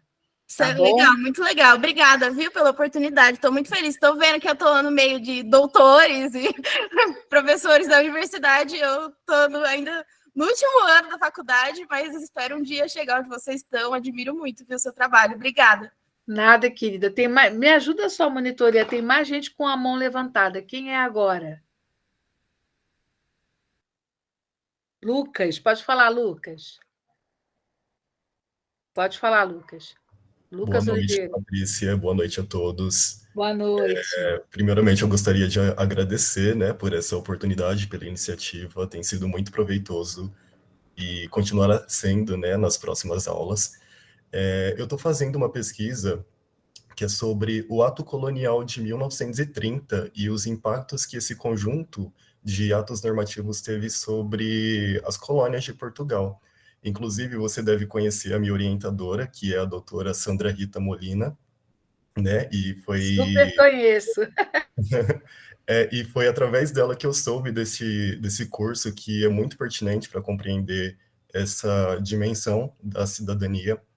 Mas, enfim, enquanto a senhora falava sobre a visão do homem público, né, que é construída a partir desses valores judaico-cristãos, eu lembrei de um artigo deste ato colonial que fala sobre esse objetivo de Portugal de exercer uma certa influência moral por meio de missões religiosas que eram executadas pelo poder eclesiástico, mas no sentido mesmo de civilizar os nativos aos moldes de Portugal, que eu acredito que seja tudo isso que você comentou, né, desses indicativos desse homem público que é engendrado pelos valores, enfim, capitalistas também, né?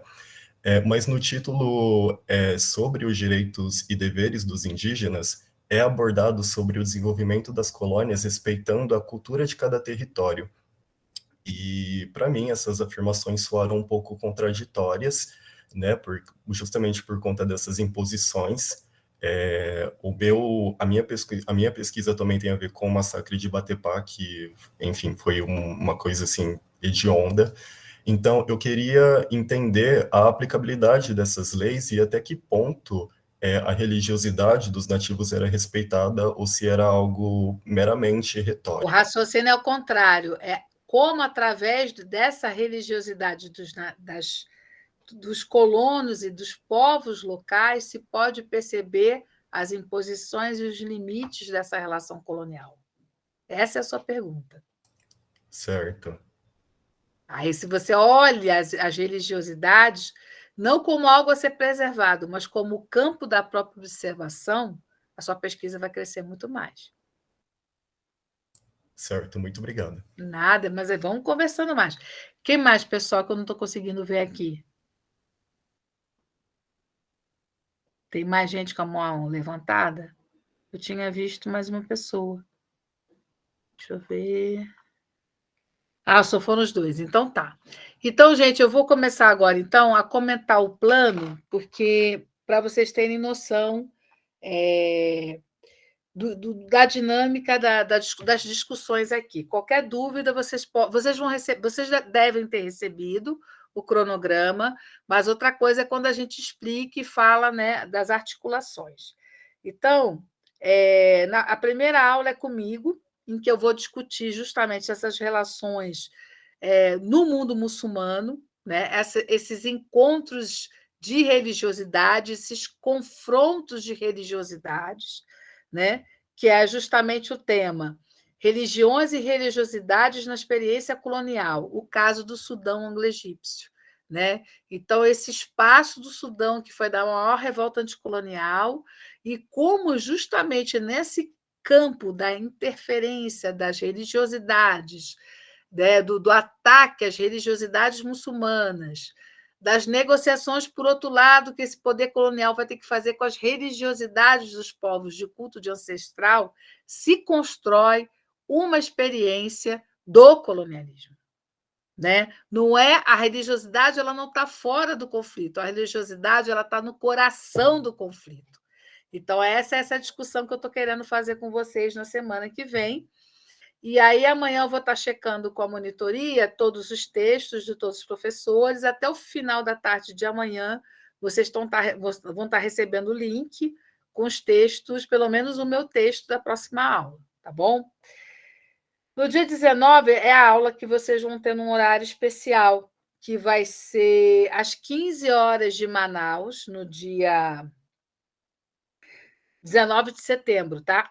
Vai ser às 15 horas de Manaus, 16 no horário nosso aqui de Brasília, tá? Que é com a professora, uma grande especialista em história de Moçambique, das religiões moçambicanas, que é a professora Tereza Cruz e Silva, da Universidade Eduardo Mondlane, que a aula dela é sobre colonizares e protestantes num jogo de identidades e diferenças, Moçambique como estudo de caso. Então, ela vai estar trabalhando essa interação de religiosidades do universo protestante com os universos dos povos do sul de Moçambique. Tá? No dia 26, a gente volta para o nosso horário normal e a aula é com a Lucelena Oliveira Silva, da Unesp de Assis, Catequistas, Atravessadores e Missionários, Desafios da Agência Nativa no Planalto Angolano, séculos 19 e 20, com a Lucelena. Em outubro, a gente vai ter a aula no dia 3, Protestantes Intelectuais e Redes Africanas da Europa, Clandestinidade e Conexões Transnacionais na Operação Angola, 1961. Então, quer dizer, como que essas redes intelectuais se organizam de resistência anticolonial, como o papel das religiosidades é importante nesse caso específico da situação de Angola, que vai ser dado pela professora Helena Joaquim Moreno, que fez um doutorado lindíssimo sobre a Casa dos Estudantes do Império e a atuação política dos estudantes angolanos durante as lutas de libertação nacional. No dia 10, a gente vai ter uma aula mais ligada às políticas da Santa Sé relacionadas à África, o magistério pontifício no século XX e as transformações no campo missionário, que é com o professor Nuno Falcão, da Unilab.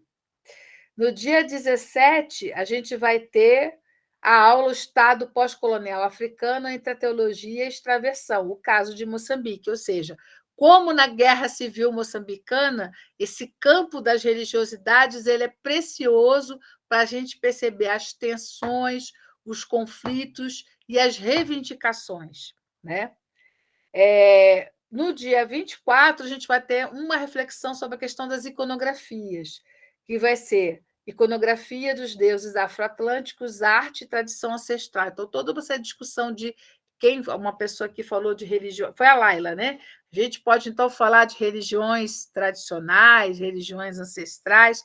Quem vai estar trazendo essa discussão através de imagem, Laila, é o professor Ricardo Costa, que é da Unifesp e que fez a formação dele na FAAP também. No dia 31 de outubro, a gente vai ter uma coisa que é muito interessante, que é a produção dos homens africanos nesses espaços missionários, né? De lideranças africanas dentro dos espaços das missões. Missionação e trajetórias intelectuais, reflexões a partir do século XIX em território sul-africano. Então, a professora Raquel Gomes, da Unicamp, ela vai trabalhar várias trajetórias de vida de homens e mulheres negros sul-africanos que conseguem, nesses passos das religiosidades, desses encontros, das religiosidades Zulu com a dos protestantes, terem um papel importante na vida pública na África do Sul. Em novembro, a gente vai ter a aula Velhos Tempos na Zululândia, aspectos da antropologia como fonte. Ele vai trabalhar as acusações de bruxaria.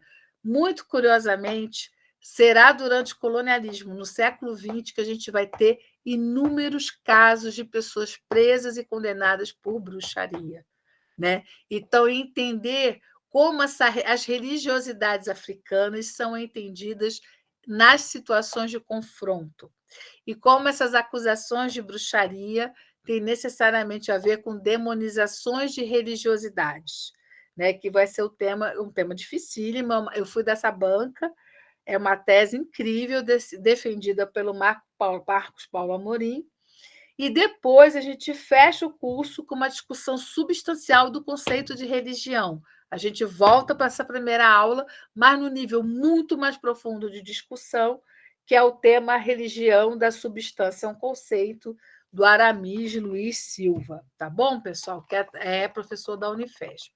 Então, todas essas aulas, elas permitem, metodologicamente, várias reflexões que podem atender interesses de pesquisa de vocês diretamente, ou podem ajudar vocês a pensarem futuramente em projetos, ou é a primeira vez que vocês estão vendo a discussão, e aí vocês podem fazer uma reflexão em cima de um tema que vocês estão vendo pela primeira vez. O que eu quero trazer para a nossa discussão é que a religiosidade, ela não é algo fora da vida pública. Muito pelo contrário, as religiosidades são todas as nossas ações que construímos a partir do momento que estamos em interação, né? E a gente vê que o tempo todo religião e poder estão misturados. Nunca, especialmente nesse contexto pós-Covid, podemos perceber tantas confusões, tantos encontros e desencontros nesse tema, religião e poder, como a gente pode ver agora.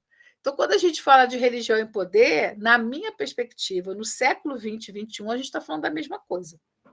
Porque a religião e o poder, elas estão intrinsecamente ligadas à construção da noção de corpo público, de políticas públicas, de quem vai receber a atenção do Estado, quem não recebe a atenção do Estado, quem não está incluído na órbita da ação do governamental, né? Que corpo eu prezo, que corpo eu desprezo, né? Que concepção de ser humano eu vejo ou eu não vejo. Tudo isso ocorre no campo das religiosidades, ou seja, das séries de sentimentos, experiências, associações e, sobretudo, trânsitos religiosos que eu faço a partir do ato de crer, né? E, nesse sentido, eu queria trazer uma última discussão que vai aparecer nessas disciplinas e que eu tenho um posicionamento, outros professores desse curso têm outros posicionamentos, que eu queria trazer, e assim, eu vou voltar na minha aula na semana que vem, mas eu já queria começar a introduzir esse tema agora, que é justamente o tema do sincretismo religioso. Então, o sincretismo religioso ele é um tema muito vasto, muitas teses em todas as áreas das ciências sociais, inclusive da literatura, nasceram a partir dessa discussão do sincretismo religioso. Basicamente, aí, gente, quem tem dúvida, aproveita a plataforma, levanta a mão, abre o microfone, manda mensagem que a gente esclarece. Então, fundamentalmente, o que vai se entender ao longo, né, desde a primeira metade do século XX, dessa discussão de sincretismo? Que o sincretismo, ou ele é uma mistura de práticas religiosas, ou ele é uma mistura de símbolos religiosos, ou ele é uma mistura de divindades, ou ele é uma substituição de práticas, ou ele é uma interpolação de seres. Então, por exemplo, no dia de São Jorge, eu associo ao orixá Ogum. E que isso necessariamente teria sido feito como uma estratégia de sobrevivência cultural de povos oprimidos, de povos colonizados e por aí vai. Bom, isso foi muito importante para a produção das ciências humanas, isso foi fundamental, inclusive, para se estruturar os movimentos contra a intolerância religiosa. Porém, os conceitos eles não são revelações divinas, eles são construções humanas, né? Não está na Bíblia. Se vocês procurarem em algum livro sagrado o termo sincretismo religioso, vocês não vão achar. Qual é a minha grande crítica à ideia de sincretismo religioso? A ideia de sincretismo religioso, a meu ver, ela cria a ideia de religiões puras e impuras. Há religiões que não são sincréticas, ou seja, então elas estariam mais próximas de uma ideia de pureza e de essência, e há religiões que são misturadas. Então, para começar, todas as religiões são misturadas. Todas as religiões são resultados dos encontros humanos. Há uma série de práticas do catolicismo que vêm dos antigos cultos dos imperadores romanos. Há uma série de práticas por exemplo, o candomblé, a umbanda, a jurema, as religiões afro-brasileiras, elas acontecem no Brasil. O culto de orixás existe em regiões específicas da África Ocidental. Mas o candomblé e a umbanda são construções da diáspora. Elas acontecem na medida que esse panteão e as experiências em torno desse panteão chegam no Brasil, chegam na América Latina, né? Então, cada vez menos eu, na minha produção e nos alunos que eu oriento, eu uso o termo sincretismo religioso, porque ele cria muita sombra. Conceito que cria muita sombra, ele explica menos do que poderia ajudar. E eu uso muito mais equivalências de forças, equivalências de sistemas, equivalências de experiências, né? Porque quando eu trabalho na perspectiva do sincretismo, eu mais não explico do que explico. Por exemplo, uma vítima brutal dessa perspectiva do sincretismo religioso é a compreensão que se faz da Umbanda. O candomblé é puro e a Umbanda ela é sincrética, toda hora ela está trazendo gente diferente. O candomblé, a Umbanda, a igreja presbiteriana, a igreja metodista, a igreja católica, todo mundo está em interação com o mundo que está aí. E todo mundo está trazendo elementos externos, né, ao seu corpus original. Porque se isso não acontecer, as religiões perdem validade. As religiões elas existem porque são as religiosidades que alimentam as religiões. Se as religiosidades em movimento não mobilizassem as religiões entrariam em decadência. Vocês entenderam? São os nossos encontros e desencontros, as nossas negociações. É por isso que existe Igreja Católica em Moçambique. Existe igreja, porque existe católico em Moçambique. A Igreja Católica só existe em Moçambique porque tem católico moçambicano. Se não tiver católico moçambicano, não existe. Agora, não existe um catolicismo específico dos moçambicanos. Eles fazem parte da grande comunidade de fé católica no mundo todo. Só que eles deixam claro, aqui, na nossa experiência, se cultua ancestral. Se não cultuar, meu irmão, não tem igreja aqui, não. É isso aí. Né? Pode falar, Laila. Essa fala sua é bem esclarecedora, porque a gente vê poucas pessoas falando, pelo menos talvez não seja a área que eu me dedico, então eu vejo muito pouco sobre essa questão do sincretismo, né? Entretanto, isso é bem interessante se pensar, porque eu sou de igreja evangélica de segmento pentecostal. E aí, há um tempo atrás, gerou uma discussão entre um grupo de estudo que eu fazia parte sobre a presença de um cristão em um terreiro de candomblé. E aí, sobre o culto sincrético, né? E aí, no momento, eu já, na época, era estudante de história, e aí eu levantei a discussão, mas o que somos nós pentecostais, se não um culto sincrético? Né? Porque nós temos uma diversidade e uma semelhança muito próxima das religiões de matriz africana. Coisa, né? E quando a gente vai se debruçar sobre essa igreja que chega no Brasil, e eu sou da Assembleia de Deus, essa Assembleia que chega ali em 1910 e que vai começar um movimento totalmente distinto do que eles eram, se isso não é sincretismo, eu não sei o que é, né? Se esse girane, o culto mais fervoroso, se todo esse movimento diferente não está atrelado às religiões de candomblé, das pessoas que começam a se converter a essa denominação, e aí na época a galera ficou tipo assim, não, mas não tem nada a ver. Eu falei, gente, claro que tem a ver, tem tudo a ver. Né? Os batistas não tinham esse movimento de falar em línguas, de rodar, de pular e tudo mais que nós temos na Assembleia de Deus. Então, isso está atrelado a um costume que foi adotado por essas pessoas que... Adotado não. Quem se converte vem trazendo consigo, né, seus costumes, suas práticas. E isso é sincretismo. E aí, vendo você falar, me fez lembrar dessa discussão que eu tive na igreja. E aí, assim, isso é além de sincretismo, isso é a própria experiência da religião. A religião, ela se alimenta das religiosidades, das experiências. Se ela não faz isso, ela perece. Você sacou exatamente isso. Não existe religião pura e impura.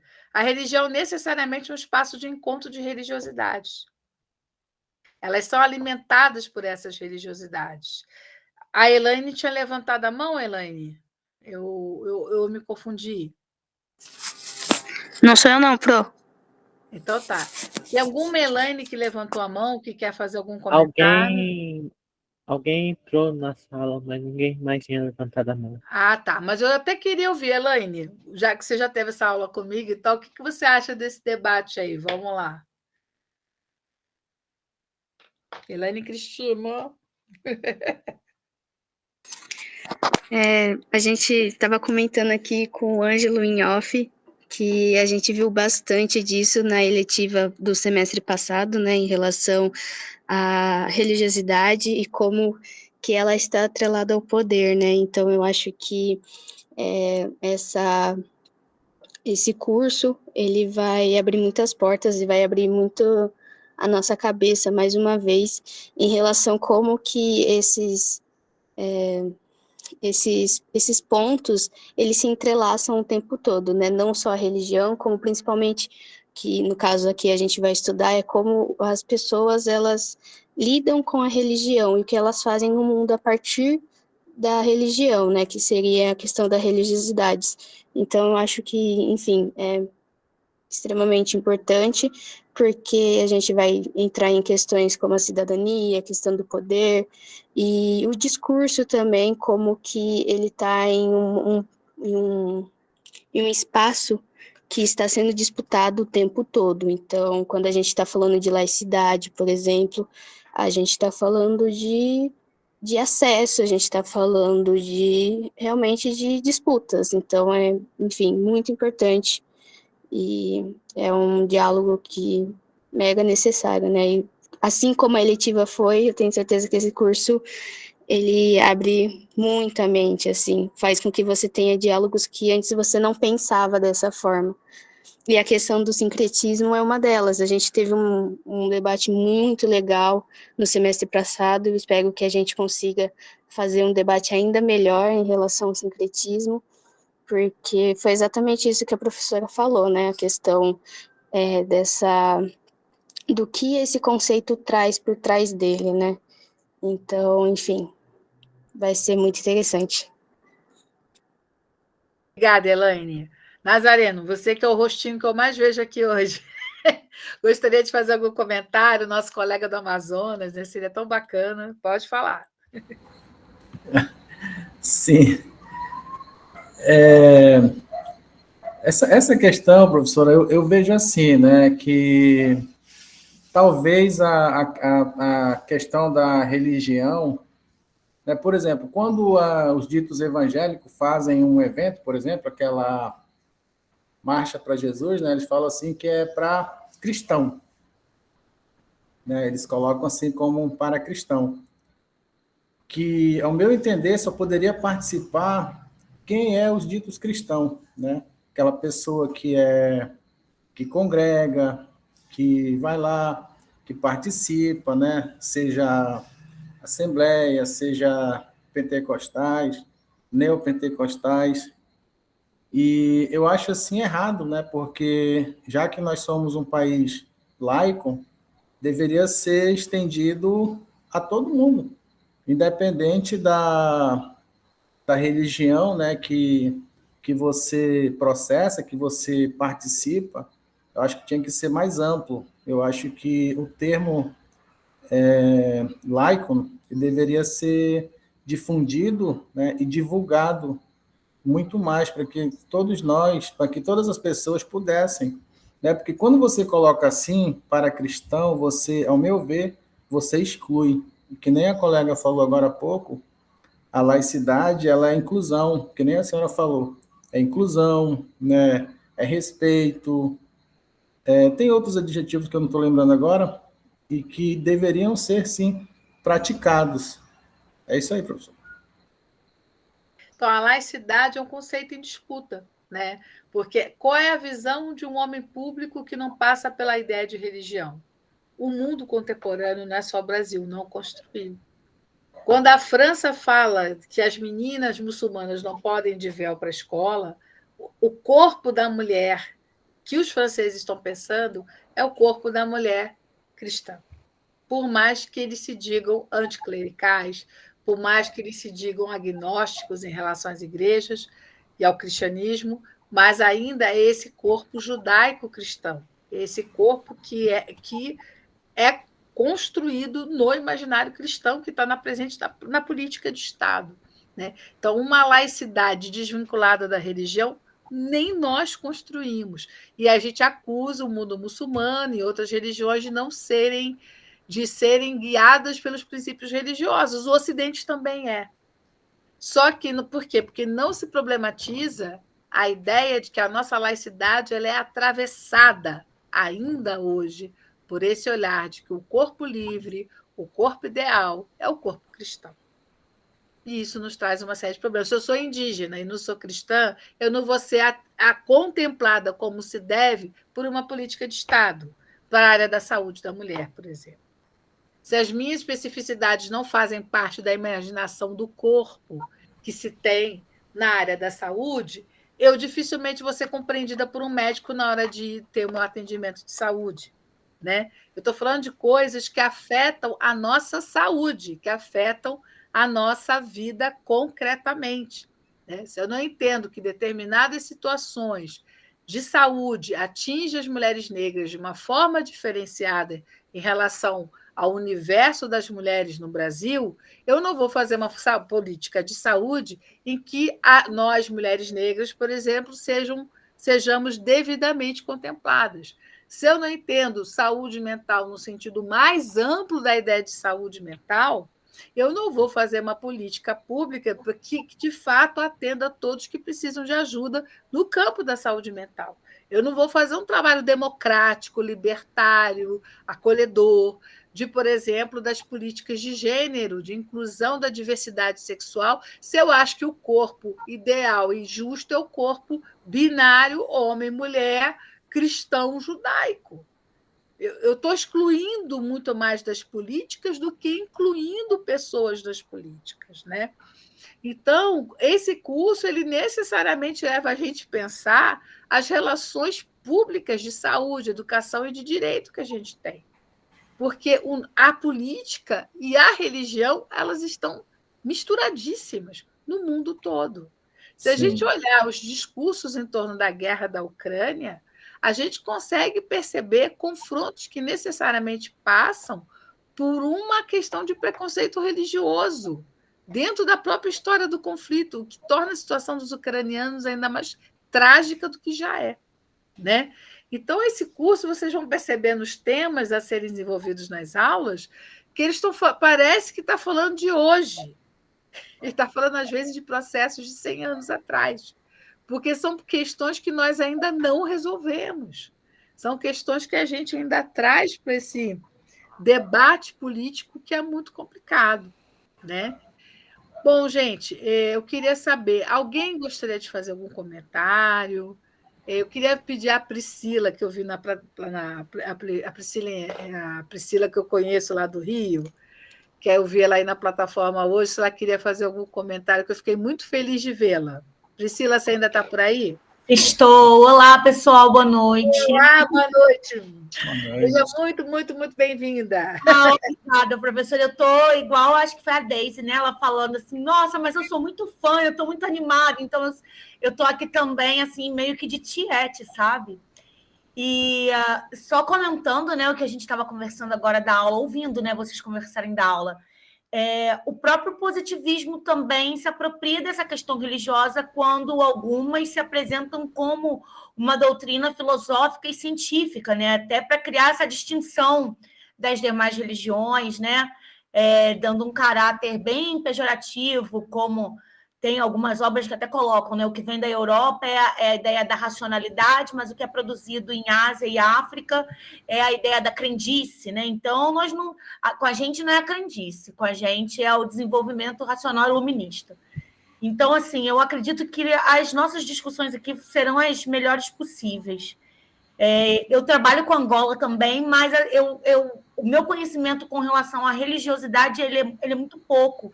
E, enfim, eu acho que ainda mais, né, em se tratando de Brasil, em se tratando de um país onde a gente tem uma discussão e uma questão religiosa de muito peso, né, de intolerância religiosa muito grande, eu acho que é mais do que importante todo mundo conseguir entender um pouquinho, né, para, enfim, poder compartilhar e criar um ambiente de interação e de respeito mesmo entre as práticas religiosas. Eu fico vendo lá a professora Patrícia falando com... como é o nome? Com o padre Lancelot em São Paulo, e aí, ao mesmo tempo, ela está na Bahia, né? com os orixás, com os pais de santo, e, enfim, eu acho essa prática sensacional. Acho que é o maior exemplo do que a gente está conversando aqui em aula agora. Então, pessoal, serão encontros que eu estou assim, bem ansiosa pelas nossas trocas. E a Priscila tem uma pesquisa que eu gostaria que ela falasse, que ela desenvolve no Rio de Janeiro, para quem tem, que aqui tem pessoas de vários estados, Priscila, se você pudesse falar da tua pesquisa. Na verdade, eu trabalho desde a graduação com Angola e os movimentos de libertação. Até pesquisei com a Helena, né, porque ela trabalha com a Casa dos Estudantes do Império, e eu peguei uma parte também dos estudos dela, porque eu analiso no período do exílio de Paulo Freire, as andarilhagens dele pelo continente africano, né? Então, especificamente em Angola.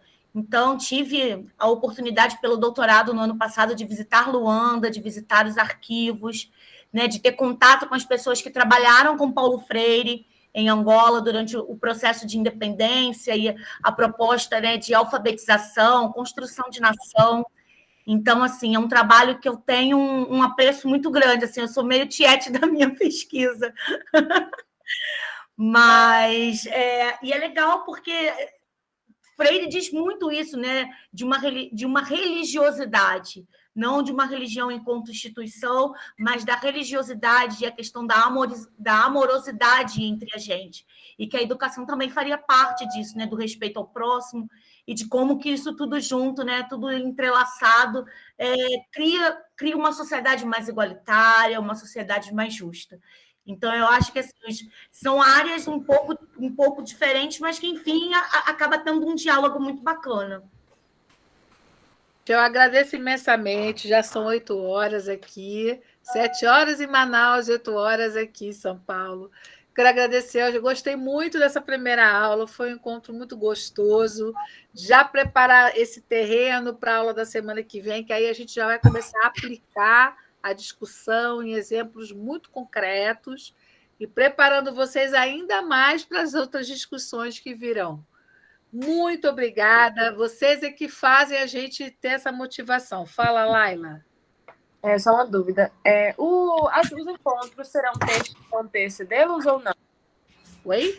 Os encontros serão algum texto que irá anteceder? Sim.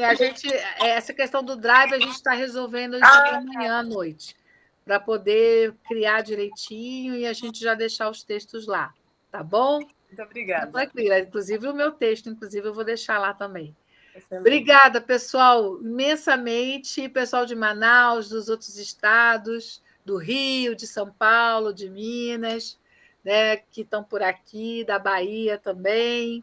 Uma alegria muito grande encontrar com todo mundo. Boa noite. Monitoria